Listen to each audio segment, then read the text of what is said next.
नमस्कार सभी साथियों का आपके अपने YouTube चैनल के ऊपर स्वागत करता हूं। और सभी स्टूडेंट्स कैसे हो, उम्मीद करता हूं सभी अच्छे और सभी स्वस्थ होंगे। सभी की अच्छी प्रिपरेशन चल रही होगी क्योंकि लास्ट टाइम चल रहा है, तो लास्ट टाइम के अंदर तो आप लोगों का जो रिवीजन है वो ही इंपॉर्टेंट है, साथ साथ में MCQ जो क्वेश्चन सॉल्व करने हैं वो सबसे इंपॉर्टेंट रहते हैं। तो अगला जो अपन टॉपिक थ्योरेटिकल जो पोर्शन है जिसको आज अपनी स्टार्ट करने वाले हैं, UG लेवल का जो पोर्शन है डेवलपमेंट बायोलॉजी, साथ साथ में अपने जो MCQ टॉपिक है वो भी चल रहे हैं और थ्योरी वाला पोर्शन इसको कंप्लीट करते हैं। इसमें आपकी टॉपिक जो है वो पहले जो मेंशन किया गया है, वो पहला टॉपिक किया गया है गैमेटोजेनेसिस। किस नाम से दिया गया है? गैमेटोजेनेसिस। गैमेटोजेनेसिस के नाम से भी है कि गैमेट के निर्माण को क्या कहते हैं? गैमेटोजेनेसिस कहते हैं। ठीक है ना। पूरे इस चैप्टर के अंदर आपको सिर्फ ये पढ़ना है कि जीवों के अंदर जनन की जो प्रोसेस होती है एनिमल्स और ह्यूमन के अंदर, खास तौर से ह्यूमन के रेफरेंस में दिया गया है कि ह्यूमन के अंदर जो निषेचन की प्रोसेस होती है, गैमेट का निर्माण होता है, एक बच्चे का डेवलपमेंट होता है, वो पूरी प्रोसेस कैसे होती है, सभी स्टेप्स जो है वो इसके अंदर इंक्लूड की गई है। तो पहली जो स्टेप होती है वो यहाँ से स्टार्ट होती है। गैमेटोजेनेसिस क्या है? तो गैमेट के निर्माण की प्रोसेस को क्या कहते हैं? गैमेटोजेनेसिस कहते हैं। गैमेट जो है वो दो प्रकार के बनते हैं क्योंकि जो ह्यूमन है उसमें डायमॉर्फिज्म पाई जाती है। डायमॉर्फिज्म का मतलब है यहाँ पर द्विरूपता पाई जाती है, नर अलग दिखाई देते हैं और फीमेल जो है वो अलग दिखाई देती है। तो कई ऐसे सेकेंडरी कैरेक्टर्स हैं, एक्सटर्नल फीचर्स हैं जो ये डिफ्रेंशिएट करते हैं कि ये मादा है और ये नर है। इसी हिसाब से दोनों के अंदर जो गैमेट बनते हैं वो भी युग्मक अलग अलग बनते हैं। नर के अंदर स्पर्म बनते हैं या शुक्राणु बनते हैं, जबकि फीमेल के अंदर अपन देखेंगे तो अंडाणु या ओवम या एग बनता है। तो गैमेट की, ठीक है, तो सेक्सुअल रिप्रोडक्शन के दौरान प्यूबिक स्टेज है ना, जिस स्टेज में सेक्सुअल हार्मोन सिक्रीट होने लगे, सेक्सुअल कैरेक्टर्स डेवलप होने लगे, उस स्टेज को अपन क्या कहते हैं? प्यूबिक स्टेज कहते हैं। प्यूबिक स्टेज में जो सेक्सुअल ऑर्गन होते हैं जिनके अंदर गैमेट्स का निर्माण होता है उन्हें क्या कहते हैं? गोनाड्स कहते हैं। गोनाड्स में गैमेट्स या युग्मक के निर्माण की जो प्रक्रिया है उसे क्या कहते हैं? युग्मक जनन कहा जाता है।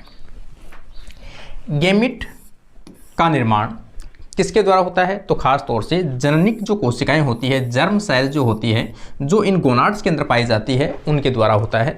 उनमें मियोसिस या अर्धसूत्रीय विभाजन, या कई जगह आपको मिलेगा यहाँ पर रिडक्शन डिवीजन। रिडक्शन डिवीजन होता है। रिडक्शन का मतलब होता है कि जो भी गुणसूत्र इसमें रहेंगे डिप्लॉइड कोशिका के अंदर, उनकी आधी संख्या हो जाएगी, उसे क्या कहते हैं? रिडक्शन कहते हैं। तो रिडक्शन डिवीजन या अर्धसूत्रीय विभाजन होता है जिससे गैमेट हमेशा हैप्लॉइड बनते हैं। ठीक है ना। जो भी पेरेंट डिप्लॉइड सेल्स जो भी रही है, जितने भी गुणसूत्र रहे उसके जस्ट हाफ हो जाएंगे, आधे हो जाएंगे। मेल में शुक्राणुओं का निर्माण होता है, जबकि यहाँ पर फीमेल में अंडाणु या ओवम का निर्माण किया जाता है। गैमेटोजेनेसिस दो प्रकार का संपन्न या दो प्रकार की प्रोसेस से संपन्न होता है। वही बात है वापस कि एक नर में होती है और दूसरी फीमेल में होती है। तो यहाँ पर दो प्रकार की प्रोसेस है। जैसे गैमेटोजेनेसिस शुक्र जनन, शुक्राणु के निर्माण की प्रोसेस क्या कहलाती है? स्पर्मेटोजेनेसिस कहलाती है, जो मेल के टेस्टिस में संपन्न होती है। सेकेंड है oogenesis, अंडाणु के निर्माण को अंड जनन कहा जाता है, ओवम के निर्माण को कहा जाता है, और ये मादा में संपन्न होता है। पहली जो स्टेप है अपनी वो कौन सी आ जाएगी? स्पर्मेटोजेनेसिस की प्रोसेस आ जाएगी। इसका मतलब नर के अंदर ये कैसे कैसे गैमेट्स का निर्माण होता है, कौन से चेंजेस होते हैं, कौन से इंपॉर्टेंट फैक्ट है जो आपके एग्जाम के दायरे में इंपॉर्टेंट रहेंगे या फिर आज तक एग्जाम के अंदर वो क्वेश्चंस पूछे गए हैं कई बार, तो उन्हीं के रिगार्डिंग अपन बात करेंगे। शुक्र जनन की प्रोसेस, नर में शुक्राणु स्पर्म के निर्माण की प्रक्रिया शुक्र जनन कहलाती है। ठीक है। यह प्रोसेस नर में कहाँ संपन्न होती है? तो टेस्टिस। टेस्टिस के अंदर हाईली कोइल्डेड अपन कह सकते हैं, अधिक कुंडलित नलिकाएं पाई जाती है। ठीक है ना। कितनी नलिकाएं पाई जाती हैं? मतलब हाईली कुंडलित नलिकाएं पाई जाती है, टेस्टिस के अंदर पाई जाती है। उन्हें क्या कहते हैं? सेमिनिफेरस ट्यूब्यूल्स कहा जाता है। सेमिनिफेरस ट्यूब्यूल्स को हिंदी में कहते हैं शुक्र जनन नलिकाएं। तो शुक्र जनन नलिकाएं मतलब टेस्टिस, मेल के अंदर टेस्टिस, टेस्टिस के अंदर शुक्रजन नलिकाएं, इन नलिकाओं के अंदर निर्माण होता है शुक्राणु का। इनके अंदर किसका निर्माण होता है? शुक्राणुओं का निर्माण किया जाता है। नर में एक जोड़ी जो है वो टेस्टिस पाई जाती है तथा ये वृषण कोश मतलब स्क्रोटम, टेस्टिस के ऊपर का जो आवरण होता है, मोटा आवरण होता है, उसे क्या कहते हैं? स्क्रोटम कहते हैं। एक पाउच नुमा, एक थैली नुमा संरचना होती है, थैली नुमा संरचना में पाए जाते हैं। यह फाइब्रोमस्कुलर सैक स्किन की मल्टीपल लेयर मतलब बहुत परतों से बना हुआ होता है। मसल्स भी पाई जाती हैं जिसके अंदर, और फेशिया से बना होता है, मसल्स और फेशिया से बना होता है। इन मसल्स में कॉन्स्ट्रक्शन की क्षमता पाई जाती है जिसके कारण से ये टेम्परेचर को मेंटेन करने में हेल्पफुल होता है। स्क्रोटम जो होता है वो टेम्परेचर को मेंटेन करता है।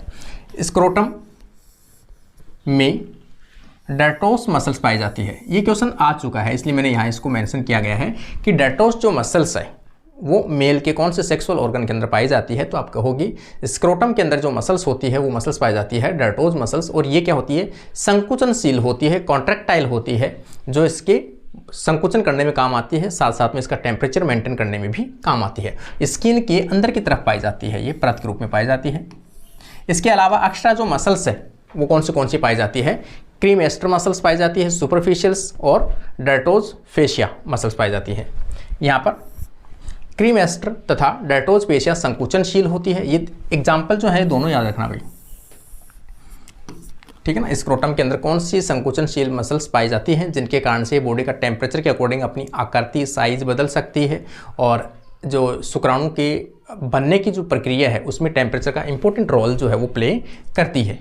संकुचनशील मसल्स पाई जाती है। ये वृषण का तापमान जो है वो बॉडी के टेम्परेचर से कितना कम रखती है? 2 से 3 डिग्री जो है वो कम रखती है। जैसे बॉडी का जो सेंट्रल टेम्परेचर होता है वो कितना होता है? तो 37 डिग्री सेल्सियस होता है। इसका मतलब बॉडी का जितना भी टेम्परेचर होगा उससे भी ये 2 से 3 डिग्री जो सेंटीग्रेड है वो क्या करता है? कम रखता है। इसका मतलब शुक्राणुओं के निर्माण के लिए टेम्परेचर कितना चाहिए? बॉडी टेम्परेचर से लो टेम्परेचर की आवश्यकता होती है, ठीक है ना, शुक्राणुओं के निर्माण की। इसका मतलब अपन देखेंगे यहाँ 37 से तो लगभग 33 से 34 डिग्री सेंटीग्रेड के आसपास में जो शुक्राणु बनने की प्रोसेस जो होती है वो इस टेम्परेचर के ऊपर संपन्न होती है, जो स्क्रोटम मेंटेन करता है, बनाए रखते हैं, जो शुक्राणु निर्माण और इसमें स्टोरेज में सहायता करता है।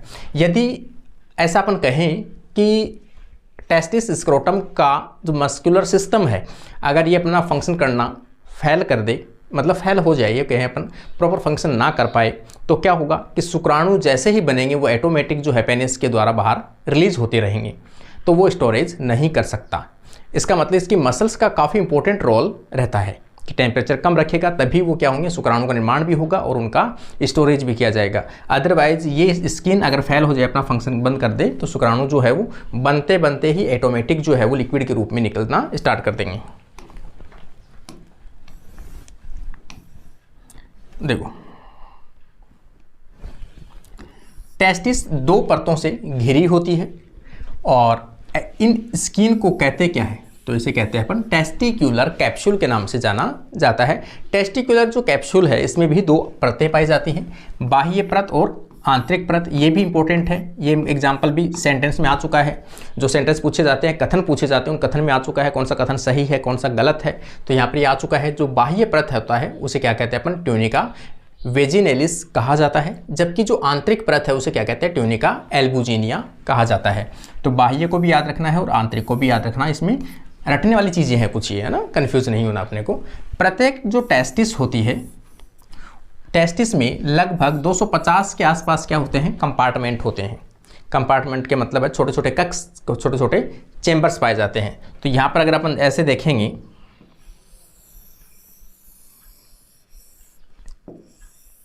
ऐसे अगर स्ट्रक्चर अपन देखें तो यहाँ पर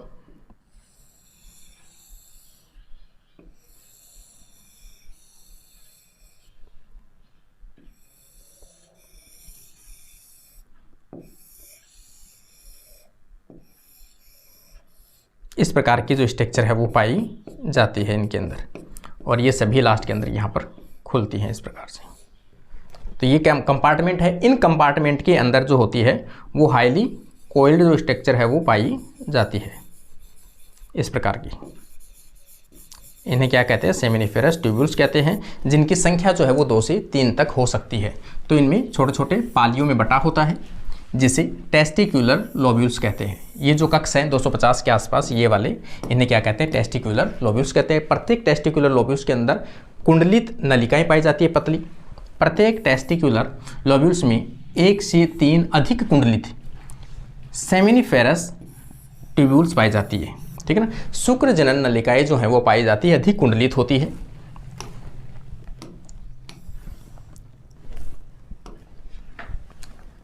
सेमिनिफेरस ट्यूब्यूल्स शुक्र जनन नलिकाओं के बीच बीच में कुछ विशेष प्रकार के कनेक्टिव टिश्यू या कनेक्टिव सेल्स पाई जाती है। यहाँ पर अपन कहेंगे कि ये अगर सेक्शन कटिंग करें अपन तो इस प्रकार से ये सेमिनिफेरस ट्यूब्यूल्स गुजर रही है, इनके बीच के अंदर क्या होते हैं, कुछ कनेक्टिव जो टिश्यू हैं, कनेक्टिव सेल्स है वो पाई जाती है इस प्रकार से। इन्हें क्या कहते हैं, लेडिंग सेल्स कहते हैं।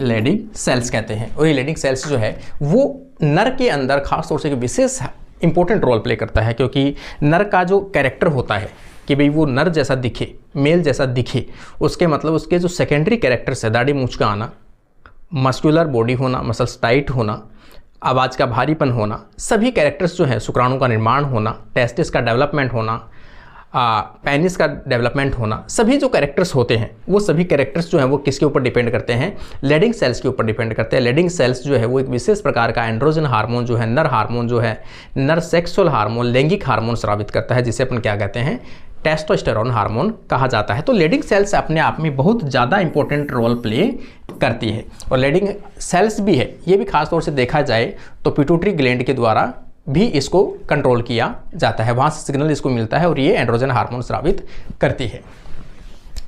के बीच में कनेक्टिव टिश्यू संयोजी उत्तक कोशिकाओं का समूह पाया जाता है, जिसे इंटरस्टिशियल सेल्स, इंटरस्टिशियल सेल्स इसी को क्या कहते हैं, लेडिक सेल्स के नाम से भी जाना जाता है। यह सेल्स टेस्टोस्टेरोन हार्मोन या नर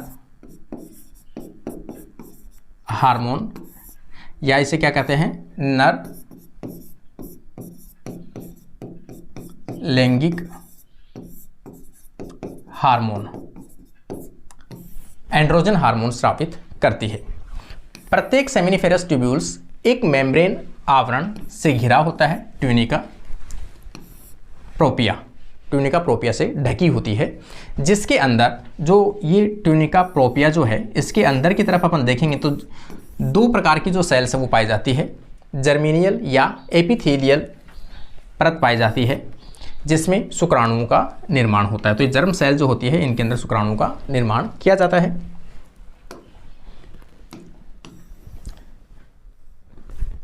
सेमिनिफेरस ट्यूब्यूल्स जो है वो किसी भी टेस्टिस, किसी भी वृषण की एक विशेष इकाई, विशेष एक यूनिट के रूप में काम करता है। जैसे अपन कहें नर्वस सिस्टम का एक विशेष इकाई जो है वो क्या है, न्यूरॉन है। किडनी की एक विशेष जो स्ट्रक्चर है, विशेष यूनिट जो है वो क्या है, नेफ्रॉन है। सेम इसी प्रकार से अगर अपन देखेंगे यहाँ पर कि टेस्टिस की एक फंक्शनल, क्रियात्मक और संरचनात्मक जो इकाई होती है वो क्या होती है, सेमिनिफेरस ट्यूब्यूल्स होती है, जिसके अंदर शुक्राणुओं का निर्माण किया जाता है। तो संरचनात्मक और एक क्रियात्मक इकाई के रूप में कार्य करती है, जिसमें 2 प्रकार की सेल्स जो है वो इंपॉर्टेंट रोल प्ले करती है। पहली जो होती है वो तो जर्म सेल होती है या जनन सेल होती है, जिन्हें स्पर्मेटोगोनिया सेल्स के नाम से भी जाना जाता है। सेकेंड सेल जो होती है वो साइज के अंदर काफ़ी बड़ी होती है और इनके बीच बीच में पाई जाती है। इन्हें क्या कहते हैं, सर्टोली सेल्स कहते हैं। सर्टोली सेल्स जो होती है वो जब शुक्राणु का निर्माण हो रहा होता है, डिवीजन जब हो रही होती है, उस टाइम में शुक्राणु को, सेल्स को क्या करता है, सपोर्ट प्रदान करता है, एक नर्स के रूप में काम करता है, उनको न्यूट्रिशन प्रदान करता है, पूरा हेल्प जो है वो पूरा यही करता है। कौन सी सेल्स करती है, सर्टोली सेल्स। तो नर्स सेल्स या सब टेंटिकुलर सेल्स भी कहा जाता है और ये साइज के अंदर अधिक बड़ी होती है। इनका कार्य जो है वो अपने लिए इंपॉर्टेंट है, ठीक है ना, ये इंपॉर्टेंट है भाई, ये लिख लेना आपने। तो सर्टोली सेल्स के कार्य हमेशा से पूछे गए हैं और हमेशा से पूछे जाएंगे। सर्टोली सेल्स का मुख्य कार्य जो है वो क्या है, सपोर्ट प्रदान करना, न्यूट्रिशन प्रदान करना और सुरक्षा प्रदान करना, किनका, जब शुक्राणुओं का निर्माण हो रहा होता है तब। ये कौन से हार्मोन, कौन सी चीज़ें स्रावित करते हैं, कौन से प्रोटीन सिक्रेट करते हैं, तो ये इंपॉर्टेंट है। एंटी मुलेरियन हार्मोन जो है वो स्रावित करते हैं।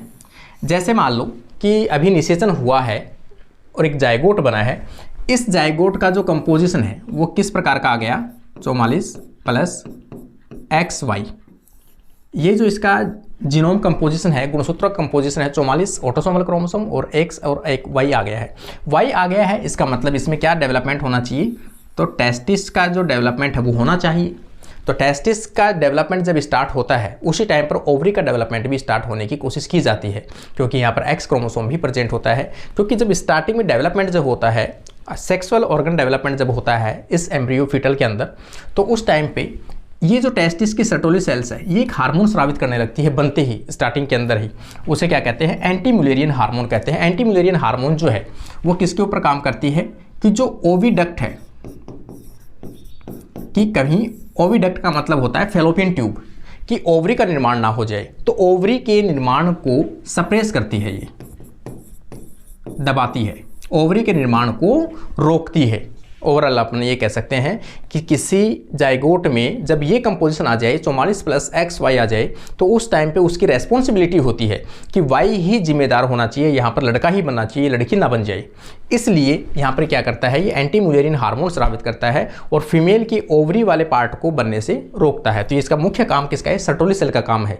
अगर सर्टोली सेल यहाँ पर स्टार्टिंग में काम करना बंद कर दे, अपना पूरा फंक्शन ना निभाए और यहाँ पर एंटी मुलेरियन हार्मोन स्रावित ना करे, तब रिजल्ट क्या होगा कि इसमें नर के कैरेक्टर तो है ही है, साथ साथ में कुछ फीमेल के कैरेक्टर, फीमेल के सेक्सुअल ऑर्गन है वो भी डेवलप होना प्रारंभ कर देंगे। तो ये एक बड़ी मिस्टेक हो सकती है इनिशियल कंडीशन में, लेकिन अगर सर्टोली सेल अपना पूरा फंक्शन करती है तो हार्मोन अच्छे से स्रावित करेगी। इसके अलावा ये एक इनहिबिन हार्मोन है वो भी स्रावित करती है। ये इनहिबिन हार्मोन भी आपको इंपॉर्टेंट रखना। इनहिबिन हार्मोन किसके द्वारा स्रावित किया जाता है, सर्टोली सेल्स के द्वारा स्रावित किया जाता है। एक इसके द्वारा एक प्रोटीन जो है ABP, एंड्रोजन बाइंडिंग प्रोटीन जो है वो भी स्रावित किया जाता है। एंड्रोजन बाइंडिंग प्रोटीन जो है वो स्रावित किया जाता है। मतलब एंड्रोजन हार्मोन जो है इसके ऊपर आके बाइंड होते हैं और एंड्रोजन हार्मोन क्या देते हैं, इसको संकेत देते हैं कि आप स्पर्मेटोजेनेसिस की प्रोसेस को जारी रखें। ठीक है, तो ये इसका मुख्य काम है सर्टोली सेल्स का। हमेशा पूछा गया है सर्टोली सेल्स के कार्य। देखो, कभी कभी टेस्टिस या स्क्रोटम में, टेस्टिस जो होते हैं कभी कभी स्क्रोटम की जो पाउच होती है उस पाउच के अंदर नहीं आ पाते हैं। जैसे यहाँ पर अपन देखेंगे ये वाली जो स्ट्रक्चर है और यहाँ पर टेस्टिस है वो होने कैसे चाहिए, इसके अंदर आ जाने चाहिए इस प्रकार से। लेकिन कभी कभी क्या होते हैं कि ये थैली तो यहाँ रह जाती है और स्क्रोटम है, अपने जो टेस्टिस है वो अंदर की तरफ छुपे हुए रह जाते हैं। इस प्रकार से ये बॉडी है तो यहाँ ये अंदर रह गई, आने की यहाँ आने चाहिए थे लेकिन ये ऊपर रह गए, छुपे हुए रह गए। तो ऐसी कंडीशन जिसके अंदर स्क्रोटम के अंदर टेस्टिस ना आ पाए और स्क्रोटम खाली रह जाए, तो ऐसी कंडीशन को अपन क्या कहते हैं, तो यहाँ पर क्रिप्टोकाइडिज्म कहते हैं। क्रिप्टोकाइडिज्म, छुपे हुए वृषण कहा जाता है। और ये एक नॉर्मल प्रोसेस है। जब बेबी ऐसा होता है तो उसको 1 साल के अंदर अंदर क्या किया जाता है, एक सर्जरी, छोटा सा ऑपरेशन होता है, उसके द्वारा उसके जो टेस्टिस होते हैं उनको वृषण के अंदर उतार दिए जाते हैं, स्क्रोटम के अंदर उतार दिए जाते हैं। ठीक है ना, तो ये क्रिप्टोकाइडिज्म को ख़त्म किया जा सकता है। टेस्टिस को सर्जरिकली मेथड से हटाना, है ना, यहाँ पर अपन देखेंगे टेस्टिस को सर्जरिकल मेथड से हटाना, तो वो प्रोसेस क्या कहलाता है, कास्ट्रेशन कहलाता है। उसे क्या कहते हैं, कैस्ट्रेशन कहा जाता है या कास्ट्रेशन कहा जाता है। कुछ एनिमल ऐसे भी हैं जिनके अंदर टेस्टिस है वो क्लियर दिखाई नहीं देते हैं, पैल्विक रीजन के अंदर छुपे हुए रहते हैं। जैसे एलिमेंट है, वेल है, इकाइडिना है, इकाइडिना प्लेटिपस है, में टेस्टिस एब्डोमेन वाले भाग के अंदर छुपे हुए रहते हैं। वैसेक्टोमी, वासेक्टोमी किसे कहते हैं, नसबंदी जिसे कहा जाता है, फैमिली प्लानिंग के लिए कहा जाता है। तो नर के अंदर टेस्टिस से जो निकलती है, एक पतली सी नलिका निकलती है जो आगे पहुंचती है, तो उस नलिका को क्या कहते हैं, वास डिफरेंस कहा जाता है। उस वास डिफरेंस के अंदर शुक्राणु आगे जाते हैं। ठीक है, तो शुक्राणु जब आगे जाते हैं तो यहाँ इसी रास्ते को काटकर इनको क्या कर दिया जाता है, नलिकाओं को काटकर नलिकाओं को बांध दिया जाता है। तो यहाँ पर नलिकाओं को काटकर उनको दोनों साइड से उनके जो मुंह है वो बांध दिए जाते हैं, जिससे नसबंदी के नाम से जाना जाता है, जो फैमिली प्लानिंग के लिए एक इंपॉर्टेंट परमानेंट मेथड है। ठीक है ना,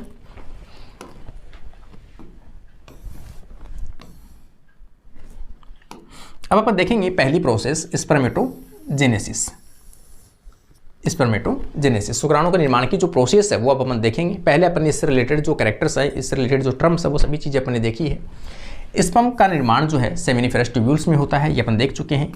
इनर लेयर में सेमिनिफेरस ट्यूब्यूल्स जो हैं उसकी इनर लेयर के अंदर जर्म सेल्स पाई जाती है, जनन कोशिकाएं पाई जाती हैं। इन जनन कोशिकाओं को क्या कहते हैं? स्पर्मेटोगोनिया कहा जाता है, जो कैसे होती है? डिप्लॉइड होती है। डिप्लॉइड का मतलब यहाँ पर अपन कहेंगे कि ये जो सेल्स होती है वो कैसी होती है? नर होगा तो उसमें 44 प्लस XY गुणसूत्र होंगे और फीमेल होगी तो 44 प्लस XX गुणसूत्र होंगे। ये इसका कंपोजिशन रहेगा डिप्लॉइड के अंदर, जिसमें स्पर्म मदर सेल कहते हैं। स्पर्म मदर सेल जो होती है वो क्या होती है? स्पर्मेटोगोनिया होती है। ठीक है, 2 चरणों के अंदर संपन्न होती है। यहाँ पर अपन मेल पढ़ रहे हैं तो 44 प्लस XY आएगा। पहले आ जाएगा स्पर्मेटोसाइटोसिस, है ना, स्पर्मेटिड या स्पर्मेटोजोआ का निर्माण। यहाँ पर अपन देखेंगे, इसको थोड़ा सा इसको काट देते हैं, ठीक है ना। स्पर्मेटोगोनिया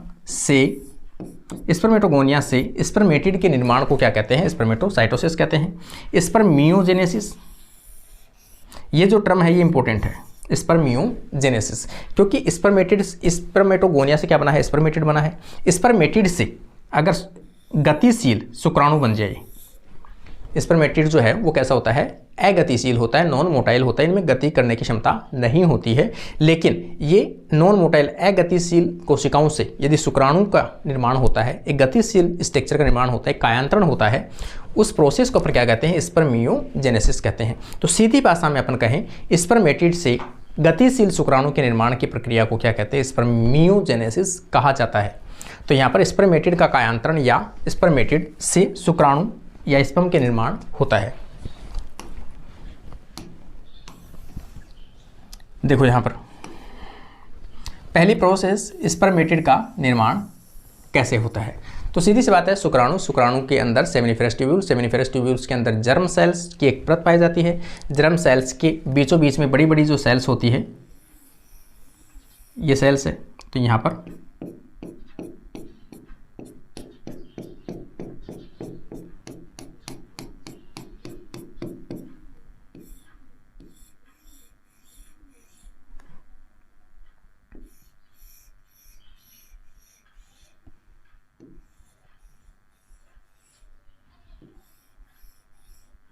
इस प्रकार की सेल्स पाई जाती हैं और इनमें कुछ सेल्स जो होती है वो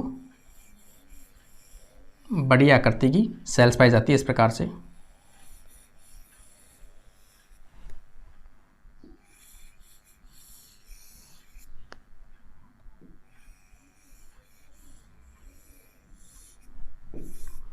इस प्रकार की स्ट्रक्चर बना सकते हो। ये जो सेल्स होती है इनमें न्यूट्रिशन की मात्रा अधिक होती है और इन सेल्स को क्या कहते हैं? सर्टोली सेल्स कहा जाता है। तो ये जो बड़ी सेल्स है इसे क्या कहते हैं? सर्टोली सेल कहते हैं। जबकि ये जो सेल है, ये वाली, इन सेल को क्या कहते हैं? जर्म सेल कहते हैं। और इसे क्या कह सकते हैं? स्पर्मेटोगोनिया के नाम से जाना जा सकता है। और ये कैसी होती है? 2n डिप्लॉइड सेल प्रेजेंट होती है। तो ये जो स्ट्रक्चर है ये किसके? सेमिनिफेरस ट्यूब्यूल की इंटरनल स्ट्रक्चर होती है। ठीक है, तो यहाँ पर अपन देखेंगे यह प्रोसेस नर के प्यूबर्टी अवस्था के अंदर प्रारंभ होती है। सेमिनिफेरस ट्यूब्यूल्स में जनन कोशिकाओं में या जर्म सेल्स पाई जाती हैं। इन कोशिकाओं में 3 स्टेप से गुजरती है। जर्म सेल्स जो होती है, स्पर्मेटोगोनिया जो होता है वो 3 स्टेप से गुजरता है। जैसे एक तो होती है मल्टीप्लिकेशन फेज, दूसरी होती है ग्रोथ फेज और तीसरी होती है परिपक्व अवस्था। ठीक है ना, ये गुणन अवस्था, वृद्धि अवस्था और ये है परिपक्व अवस्था। तो 3 अवस्थाओं से गुजरती है। मल्टीप्लिकेशन में कौन सा विभाजन होता है? तो यहाँ पर समसूत्री। अगर आपसे कभी पूछा जाए कि पहली जो अवस्था होती है जिसे कहते हैं द्विगुणन अवस्था, मल्टीप्लिकेशन अवस्था या फेज कहते हैं, इसमें कौन सा विभाजन होता है कोशिकाओं में? तो जर्म कोशिकाओं में समसूत्री विभाजन होने से इनकी संख्याएं बढ़ती हैं। तो यहाँ पर जर्म सेल या स्पर्मेटोगोनिया या स्पर्म मदर सेल जो है उनमें लगातार माइटोसिस डिवीजन या समसूत्री विभाजन से इनकी संख्या लगातार बढ़ती जाती है तथा इन कोशिकाओं को स्पर्मेटोगोनिया कहा जाता है। ये जो सेल्स हैं इनकी लगातार संख्या बढ़ी, इसे क्या कहते हैं? स्पर्मेटो सेल्स कहते हैं, स्पर्मेटोगोनिया कहते हैं। जो सेल्स कैसी होती है? डिप्लॉइड होती है। ठीक है, अब इनमें से कोई एक सेल जो है वो अपनी आकृति के अंदर आगे जाके वृद्धि करेगी। इनमें से कुछ कोशिकाएं जो हैं वो आकृति में जाके आगे क्या करेगी, वृद्धि करेगी, उसे क्या कहेंगे, वृद्धि अवस्था कहते हैं। ठीक है, उनके अंदर आगे जाके क्या होगा, अर्धसूत्रीय विभाजन होगा, उसे क्या कहेंगे, मैच्योरेशन अवस्था कहेंगे। देखो सेकेंड अवस्था है ग्रोथ फेज। स्पर्मेटोगोनिया साइज में, आकार में वृद्धि करने लगते हैं, जिसे प्राइमरी स्पर्मेटोसाइट कहा जाता है। हमेशा ये क्वेश्चन जो है वो इंपॉर्टेंट रहता है। प्राइमरी स्पर्मेटोसाइट ये पूछा जाता है वो हैप्लॉइड है या डिप्लॉइड है। ये नाम ही प्राइमरी स्पर्मेटोसाइट है, लेकिन ये है कैसी, 2n। ये डिप्लॉइड सेल होती है क्योंकि इसमें विभाजन अभी तक नहीं हुआ है। यह एक डिप्लॉइड, एक द्विगुणित कोशिका होती है। तीसरी अवस्था में मैच्योरेशन फेज अवस्था कह सकते हैं, परिपक्व अवस्था कह सकते हैं। परिपक्व अवस्था के अंदर पहला विभाजन जो होता है वो अर्धसूत्री विभाजन होता है, अर्धसूत्री विभाजन का पहला विभाजन। ठीक है, तो प्राइमरी स्पर्मेटोस अगर कभी पूछा जाए कि स्पर्मेटोगोनिया के अंदर प्रथम अर्धसूत्री विभाजन जो होता है वो कौन सी कोशिका में होता है, तो आप कहोगे प्राइमरी स्पर्मेटोसाइट के अंदर होता है। तो इसमें प्रथम अर्धसूत्री विभाजन जो है वो संपन्न होता है, जिसके कारण से 2 सेकेंडरी स्पर्मेटोसाइट जो है वो बनते हैं, और दोनों कैसे होते हैं, हैप्लॉइड होते हैं। यहाँ पे याद रखना आपको, सेकेंडरी स्पर्मेटोसाइट जो है वो कैसा होता है, हैप्लॉइड स्ट्रक्चर होती है, एन स्ट्रक्चर होती है। जबकि प्राइमरी स्पर्मेटोसाइट कैसे होते हैं, 2n होते हैं, सेकेंडरी कैसे होते हैं, n होते हैं, जो हैप्लॉइड सेल होती है तथा साइटोप्लाज्मिक कनेक्शन से जुड़े रहते हैं। दोनों जो सेकेंडरी स्पर्मेटोसाइट जो होते हैं वो इस प्रकार से जुड़े हुए रहते हैं। यहाँ पर आप अगर अपन वैसे देखेंगे इस प्रकार से जुड़े हुए रहेंगे और ये हैप्लॉइड रहेंगे, तो यहाँ पर साइटोप्लाज्म इनके आसपास में क्रॉस कर सकता है। ठीक है ना। अब इनमें एक विभाजन और होगा, उस विभाजन को अपन क्या कहेंगे, सेकेंडरी स्पर्मेटोसाइट की दोनों कोशिकाओं में अर्धसूत्री द्वितीय विभाजन होता है, जिससे स्पर्मेटिड, 4 जो स्पर्मेटिड है उनका निर्माण किया जाता है। कितने स्पर्मेटिड बनेंगे, यहाँ पर 4 बनेंगे, और ये भी कैसे होंगे, अगतिशील होंगे, नॉन मोटाइल होंगे, और साइटोप्लाज्मिक कनेक्शन जो है आपस में जुड़ा हुआ रहेगा, मतलब साइटोप्लाज्म के द्वारा जुड़े हुए रहते हैं। जो नॉन मोटाइल गतिशील होते हैं, जिन्हें स्पर्मेटोजोआ, जिन्हें स्पर्मेटिड, ये यहाँ से आप करेक्शन कर लेना, जो स्पर्मेटिड कहलाते हैं। ठीक है ना। चारों स्पर्मेटिड आपस में साइटोप्लाज्म के द्वारा जुड़े हुए रहते हैं तथा एक्स जीन या साइटोप्लाज्मिक जो समान रूप से वितरण किया जाता है, एक्स जीन इसके लिए रेस्पॉन्सिबल होता है। एक्स जीन या साइटोप्लाज्म जो है वो इक्वल रूप से इनके अंदर क्या होता है, इधर कोशिकाओं में आ सकता है, उधर कोशिकाओं में आ सकता है। चारों जो कोशिकाएं हैं आपस में, जैसे ये 4 कोशिकाएं हैं, यहाँ पर अपन देखेंगे इस प्रकार से रहते हैं, और यहाँ से कनेक्शन बना हुआ रहता है, तो आपस के अंदर एक्सचेंज किया जा सकता है, डिस्ट्रीब्यूशन। यहाँ पे प्रोसेस में अगर आप देखोगे, जैसे सबसे पहले की अगर अपन देखेंगे यहाँ पर, तो सबसे पहले क्या है, जर्म सेल है, और जर्म सेल कैसी है, 2n स्ट्रक्चर है, और 2n जो स्ट्रक्चर है वो लगातार कैसे करेगी, समसूत्री विभाजन करेगी। इनमें समसूत्री विभाजन करेगी, समसूत्री विभाजन से लगातार संख्या बढ़ती जाएगी। इनमें से कुछ कोशिकाएं जो हैं वो अपनी आकृति के अंदर वृद्धि करेंगी। ये जो सेल जो पहली बनी है इन्हें क्या कहते हैं, स्पर्मेटोगोनिया कहते हैं।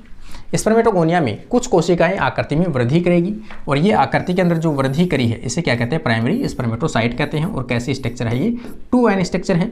इसके अंदर प्रथम जो होता है वो क्या होता है, अर्धसूत्री विभाजन होता है, जिससे 2 कोशिकाएं हैं का निर्माण होता है, और दोनों ही कैसी होती है, हैप्लॉइड होती है, और इन्हें क्या कहते हैं, सेकेंडरी स्पर्मेटोसाइट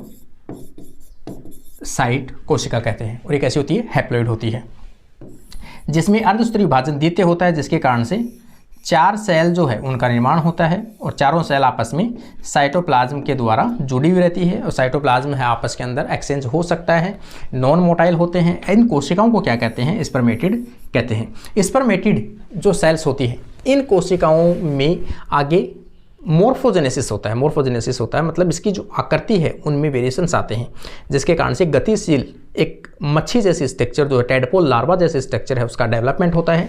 तो ये जो प्रोसेस है, इस प्रोसेस को यहाँ से यहाँ, इसे क्या कहते हैं, मियोजेनेसिस, इस पर मियोजेनेसिस कहा जाता है। जो मोस्टली जो है एपिडिडाइमिस जो स्ट्रक्चर है उसमें संपन्न होती है। किसमें संपन्न होती है कि जो टेस्टिस का ऊपर वाला जो भाग होता है उसे क्या कहते हैं, एपिडिडाइमिस कहते हैं, अधिवृषण कहा जाता है। उसके अंदर इसका निर्माण होता है, मतलब उसके अंदर कायांतरण होता है, स्पर्मियोजेनेसिस प्रोसेस होती है, स्पर्मेटिड से एक गतिशील शुक्राणु का निर्माण होता है और उसमें संचय भी किया जाता है इनको, किसमें, एपिडिडाइमिस के अंदर।